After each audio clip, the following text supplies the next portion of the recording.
Hello guys, good morning, welcome back to my channel. চলে এলাম আজকে একটা নতুন ব্লগ ভিডিও নিয়ে। আর ব্লগটা আমি এখন থেকে স্টার্ট করছি। এখন বাজে সকাল 6:30। আর দেখো এই যে খাটটা গুছিয়ে নেব। আর গুড্ডিমাকে আমি ও দিদুনের কাছে দিয়ে এসেছি, কারণ ও যদি ঘরে থাকে আমি কাজগুলো গোছাতে পারবো না তাড়াতাড়ি, তো সেই জন্য। আর আজকে যাব গুড্ডিকে নিয়ে ডক্টরের কাছে ও চেক আপের জন্য। আর তোমাদের দাদাভাইও উঠে পড়েছে, ও ব্রাশ করতে গেছে। আর দেখো গল্প করতে করতে আমার খাটটাও গোছানো হয়ে গেছে। পরে চলো আমিও ফ্রেশ হয়ে নেবো। প্রথমে এই যে আমি ব্রাশ নিয়ে এবার দাঁতটা মেজে নেব, তারপরে আমাকে রান্না করতে হবে চটপট করে। আবার আমাদের 8টার মধ্যে বেরোতেও হবে। সকালবেলা উঠেই আগে ময়দাটা মেখে রেখেছিলাম, তো তার জন্য একটু তাড়াতাড়ি হচ্ছিল। ও গুড্ডি তখন ঘুমোচ্ছিল। আর এই যে দেখো ফুলকো ফুলকো লুচি হয়ে গেছে, আর সাথে আলু ভাজা, আর এই যে মিষ্টি, আর একটা শশা কুচি নিয়েছি।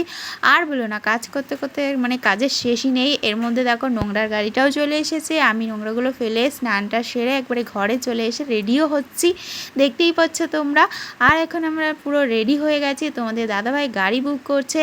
তো চলো এবার বেরোনো যাবে। গাড়িটা অনেকটা চলেই এসেছে। আর ব্যাগপত্র নিয়ে সব কিছু নিয়ে রেডি হয়ে বেরিয়ে পড়েছে। আর গুড্ডিমাকে রেডি করে আমার মায়ের সাথে পাঠিয়ে দিয়েছিলাম। ও দিদুন বাড়িতে এই যে দেখো ঘুমিয়েও পড়েছে। আর এই যে গাইস এখন গাড়ি চলে এসেছে, এবার আমরা বেরোবো। গুড্ডি তখনও ঘুমোচ্ছিল, এই যে আমার মা ওকে দিয়ে দিচ্ছে আমার কোলে। ও দেখো না তখনও ঘুমিয়েই আছে। আর সারা রাস্তা ঘুমোতে ঘুমোতেই যাবে, জানো তো।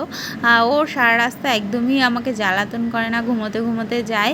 আর এই যে একটু দাঁড়িয়েছিলাম কারণ দিদি আসবে, তো সেই জন্য দিদি উঠেও পড়েছে। এখন এই যে গুড্ডিকে দিদির কাছে দিয়ে দিয়েছি গাইস, আমরা চলেও এসেছি। এবার আমরা যাব ডক্টরের কাছে। আর এই যে ভেতরে এসে যে দিদিভাই দাঁড়িয়ে আছে, গুড্ডিকে নিয়ে ওখানটায় ওয়েট করাতে হবে, তো সেই জন্য আর এন্ট্রিও করাতে হবে। এখন আমরা বসে আছি ডাক্তার দেখানোর জন্য। তো দেখো গুড্ডিকে নিয়ে বসে আছি।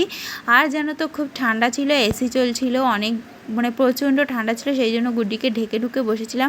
এবার আমরা ডক্টর দেখিয়ে বেরিয়েও পড়েছি। আর দেখো গুড্ডি এখন একটু উঠে পড়েছে। আর আমরা দাঁড়িয়েছিলাম গাড়ির জন্য, গাড়ি বুক করেছিল, আসতে দেরি হচ্ছিল, তো সেই জন্য।